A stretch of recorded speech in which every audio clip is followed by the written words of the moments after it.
What a crew. How are we doing today? Incredible, incredible. Well, you know, the Arsenal of Freedom tour, which we're on, I'm here to thank you for what you do, the job you do, the way you do it. And I'm here to tell you to keep going. Go hard and go fast and get these capabilities to the warfighter. See, our job is to have the backs of those warriors, to ensure that they have everything they need so they're never in a fair fight. But we can't do that without you. What you're building here in Bath is essential to the arsenal of freedom. And nobody builds it better than you guys.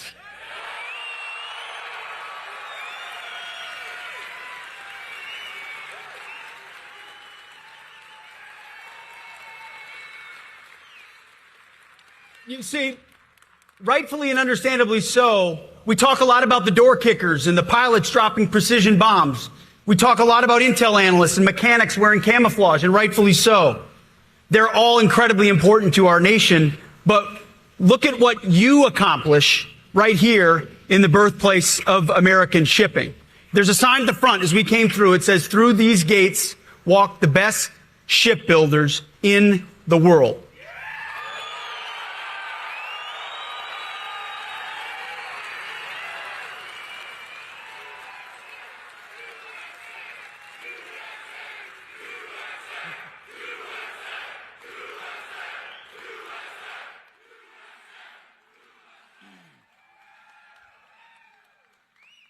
I have to get President Trump out here sometime.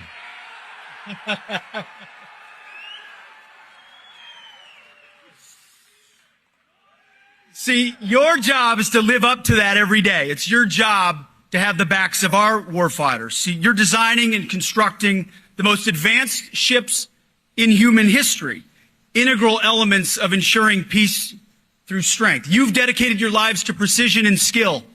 You've welded the foundations, you've checked the seals and the pressure, guaranteed that the ladders and the hatches are in place and functional, and all made beautiful with a fresh set of paint.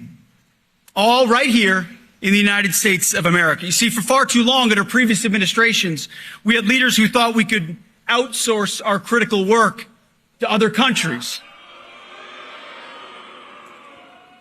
or that we could live in a so-called global environment where American skills and American factories and shipyards didn't matter anymore, or that a glacial pace of over-budget prime contractors was tolerated or the norm.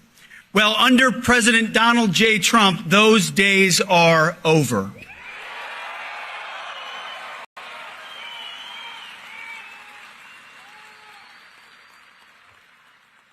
You see, we live in a realistic world where made in the USA and made with urgency matters. A realistic world where if you want American strength, you need to have American manufacturing. You see, right after Pearl Harbor, our nation's enemies asserted that America was a nation of weaklings. President Franklin Roosevelt answered, "Let them tell that to the soldiers who today are fighting in the waters of the Pacific." And then he said, "Let them tell that to the Marines." Got a few out there? You see, for decades, politicians, professors, consultants, and lobbyists have asserted there was nothing wrong with depending on imports, on everything from our medicine to our national security. Outsourcing is good for America, said the scribblers at the Wall Street Journal. Let them tell that to the patriots here at Bath Iron Works.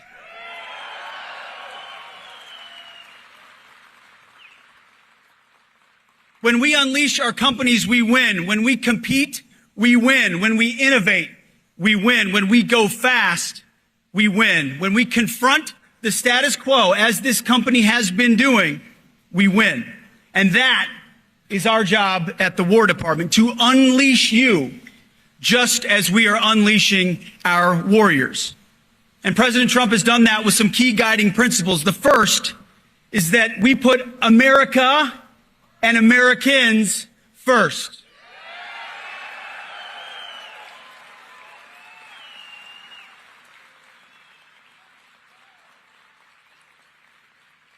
her security, her citizens, her workers first. Long overdue. Second, we're establishing peace through strength. At the War Department, we're the Strength Department. Our job is to be that hammer when necessary, and I'm hopeful we don't have to use it. That's the idea of deterrence. You get peace through deterrence, but if you must fight, you will be unleashed to fight to win. Overwhelmingly. Not fight politically correct, overwhelming violence of action at the decisive moment so the enemy knows exactly what you mean.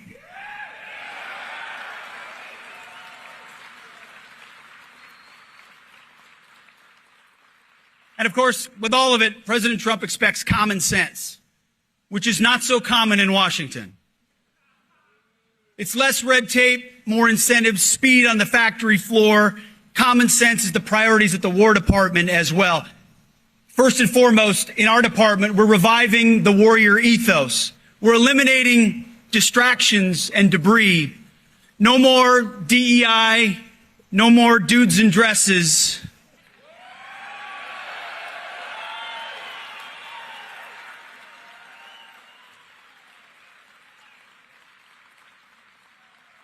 No more climate change worship, social justice, or political correctness.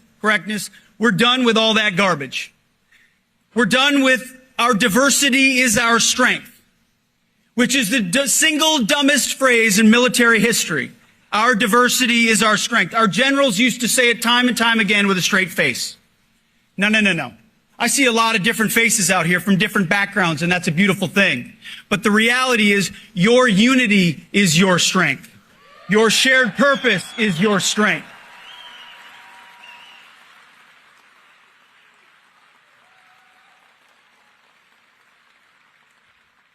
What you're able to do together with a common purpose and a common mission is what makes America special and different.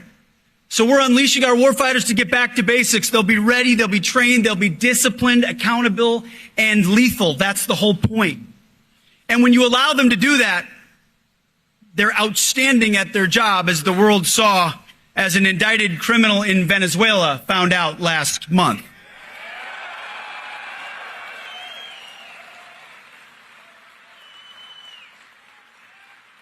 You see, it's actually really simple. We're just allowing commanders to be commanders again. And that's why they say to us, hey, we've never felt this supported before, ever, in our time under command. Under President Trump and the War Department, you're allowing us, the authorities, to go out and do what we must do. You're clearing out the debris. That's our job, to serve the warfighters and ultimately serve you who have their backs. Getting out of their way so that they can accomplish the mission. In addition to reviving the warrior ethos, we're rebuilding our military. That's why we're here on the Arsenal of Freedom tour, reviving our defense industrial base. If we can't make the things we need at speed and get them into the hands of the Navy and the Coast Guard and the Air Force and the Army and the Space Force, Marine Corps, then there's those Marines again. That's why we're here in Maine. We're going across the country in the next couple of months on this tour, talking to industry, large and small, old and new, because we need all of you to move fast, at scale, at cost, so that we can compete and, frankly, outcompete our adversaries. We are rebuilding the arsenal of freedom, just as President Trump did in his first term, and we're doing it again. President Trump, you may have heard, has announced the goal of $1.5 trillion for our national security budget in 2027.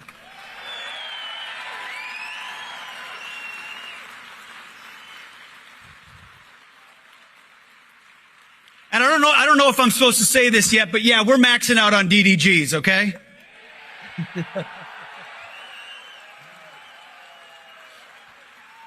It's a workhorse, and it's a damn good workhorse. That kind of money sends a message to the world. Of course, we'll be wise with how we spend it. Make sure we're squeezing everything possible out of the best capabilities in the world. Ships front and center to that, but we're also addressing quality of life for troops. Getting after barracks improvements, new barracks, quality of life, and ensuring that they get paid what they should for the job that they do. We shouldn't have troops on food stamps.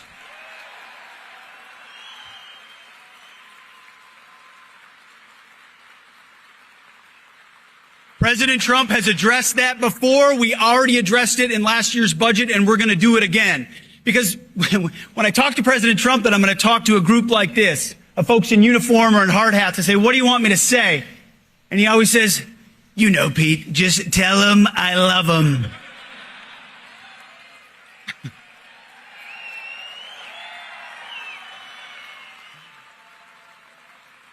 Because he does. He wants the best for our troops, and he wants the best for you. And that's why, in addition to rebuilding the military, we're reestablishing deterrence.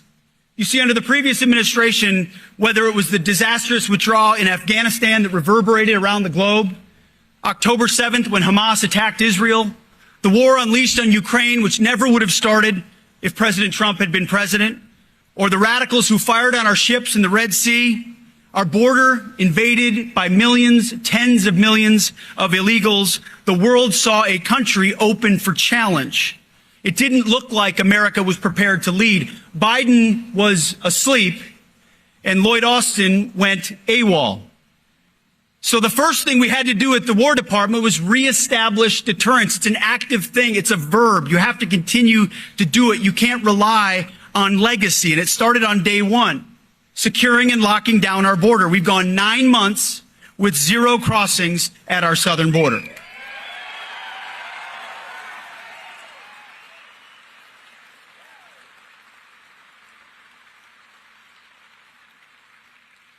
Turns out you didn't need new laws, you just needed a new president.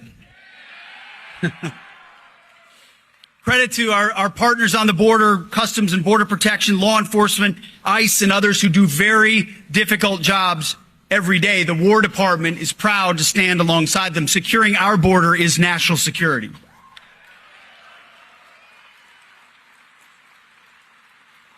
We also did it through our effort with the Houthis, Operation Rough Rider. From the beginning, some people thought, what are we doing there? Why the Houthis? Well, it was because the Biden administration allowed Islamists to shoot at our commercial and military ships without consequence. I mean, somewhere Thomas Jefferson is rolling over in his grave. We've understood that free navigation of the seas is a core tenet of the United States of America and the United States Navy. Joe Biden allowed those attacks to happen as if they didn't matter. Well, we responded with 50 days of unrelenting air power, and the Houthis cried uncle. They said, we're not shooting at your ships anymore. And now American ships sail free in the region and around the world.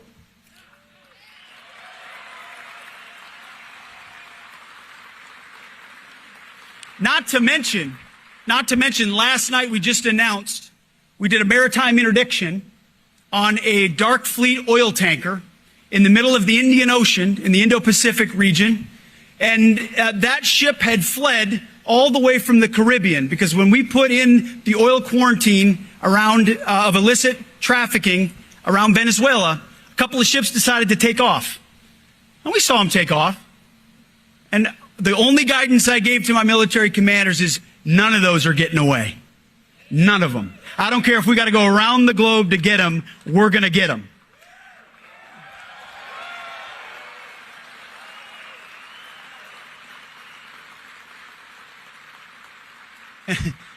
And of course, I said that because I know if President Trump said I let one get away, he might say, you're fired. And they did. Some great Americans made one of the longest maritime interdictions in our country's history last night, seizing that oil tanker, making sure it's sold properly. The quarantine remains in effect. No one else can dominate the seas like the United States of America. When we say blockade, we mean blockade. Look at Iran, what President Trump said about their nuclear capabilities. Iran will never have a nuclear bomb. Well, Iranian leaders either didn't want to pay attention or didn't believe him. And then 7 beautiful B-2s flew 37 hours undetected and dropped 14 30,000-pound munitions exactly where they were supposed to land, undetected, flawless.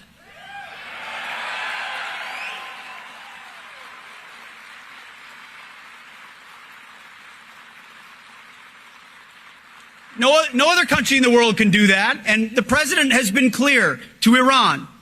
He wants a negotiated settlement. I think it would be a wise choice for them to take him up on that deal.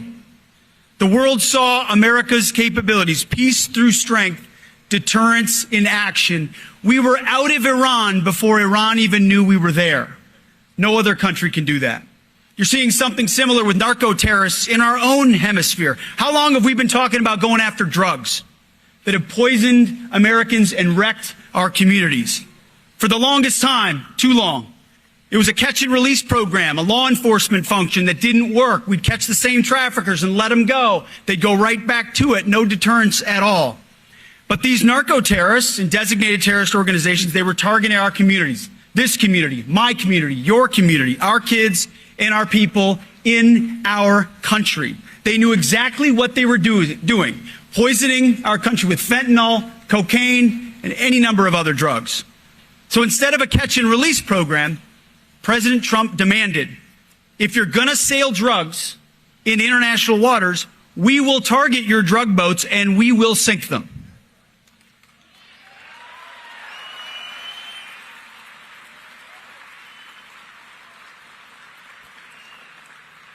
We sunk another one a couple days ago, but it had been a while.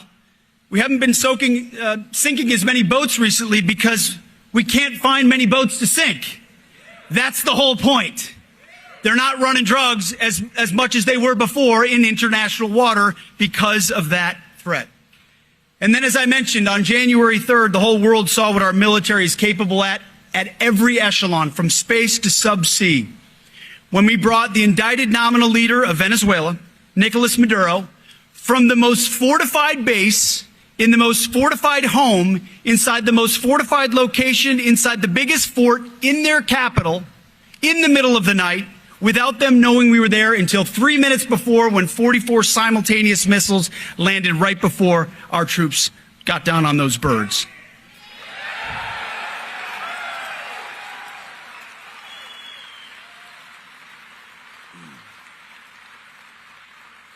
It was the most sophisticated single raid in world history. No other country. What'd you say?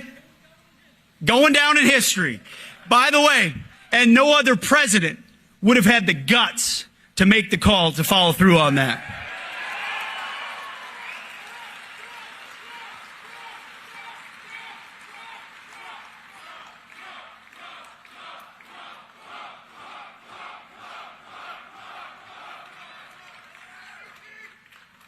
We love you. You see, Maduro said, I'm right here. Come get me. Well, he found out.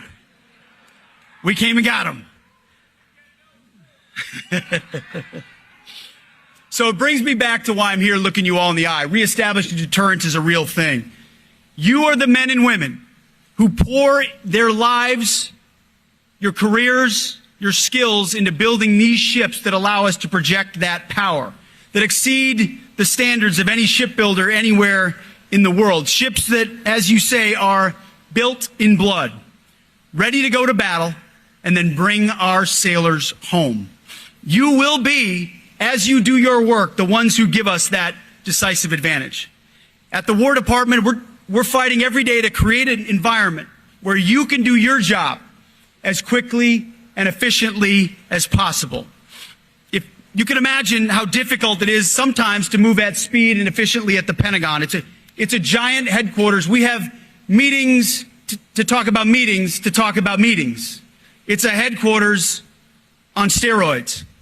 But we're doing everything we can to reduce that red tape, not reduce, cut right through it, and ensure that we overturn the way we do business so that you can do business. That means not waiting years and spending tens of billions of dollars for some perfect solution 15 years in the future and a product that never gets into the hands of the warfighter. I tell people, do everything you can with this precious moment that we have.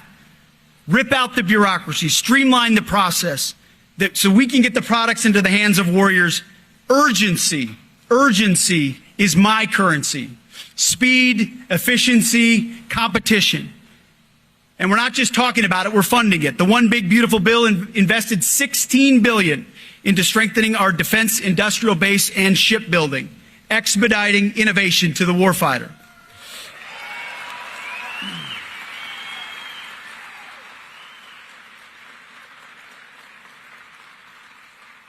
know what you know, but I know consistent demand signals are very important in this business.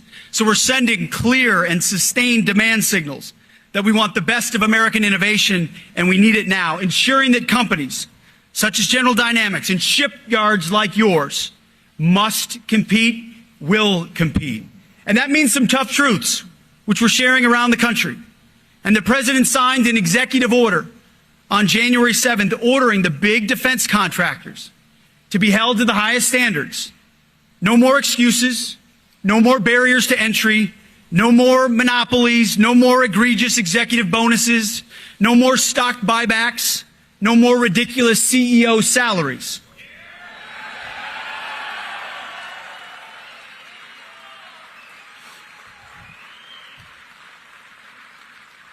Especially for companies that can't make things on time.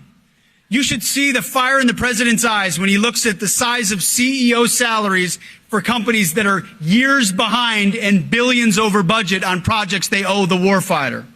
Hell hath no fury like Donald Trump hearing about that. Because it's not about the money. That's exactly right. Not for me, at least. You see, it's about the warfighters and their capabilities from the War Department's perspective. Of course, money's awash everywhere. We got to spend money to make money, to ensure we have those capabilities. And we need to pay our people and our workers more in the conduct of their work.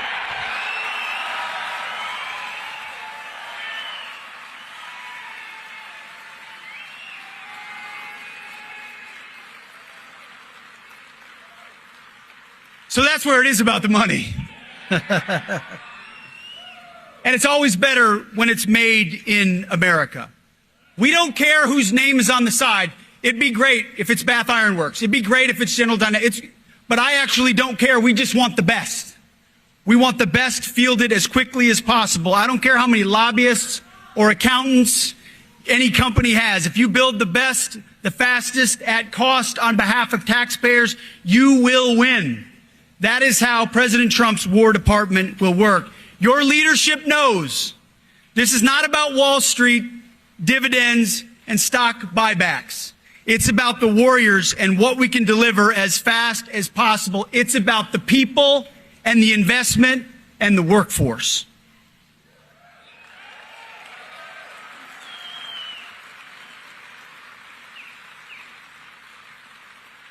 And I look out at you and I know we have that. The best engineers, the best shipbuilders.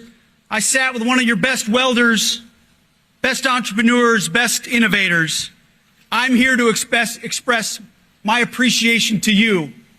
You know, when I look out at this group, standing in front of you could be a line of soldiers or sailors, ultimately up front. I see a few of them right here. And they get a lot of praise for what they do. I swore in a bunch of young Americans in Rhode Island this morning who raised their right hand to defend God and country and the Constitution.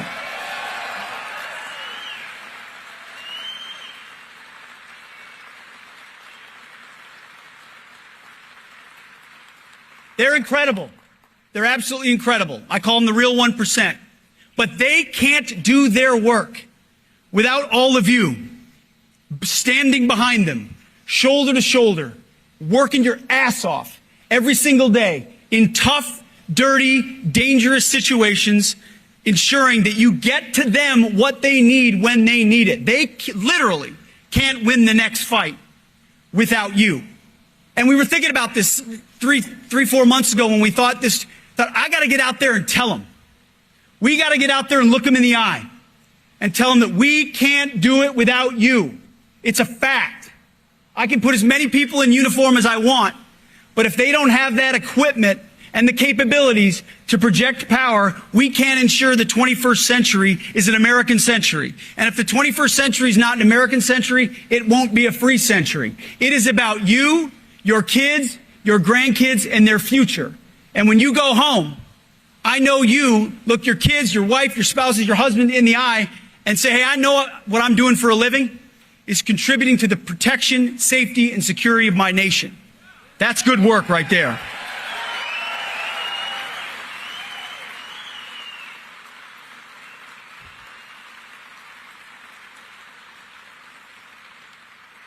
So to your leadership, like I say to all leadership, invest in your plants and invest in your people. Go fast, take risks, and always build in America. This moment requires urgency. We need these things yesterday.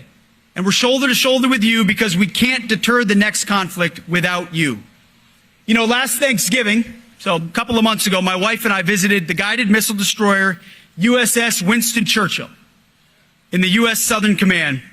And I told the soldiers there, because the bay was open, said it was one of the most beautiful views of America I'd ever seen. But I also had the most beautiful view of America because I was on board a destroyer that was built right here at Bath Iron Works.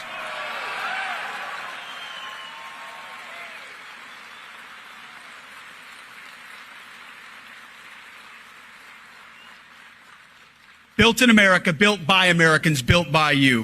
You see, when President Trump spoke over the radio to the Americans who went downtown to Caracas, he simply said, good luck and Godspeed. I know that you all make your own luck because you're the best at what you do. As was said, Bath built, as they say, is best built.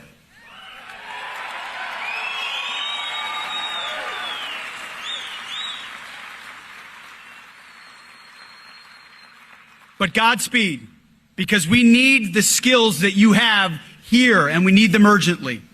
Our job is to ensure that you have everything you need in that process. We serve you, you serve the troops. The recipe is simple. Keep going, and God bless. Thank you.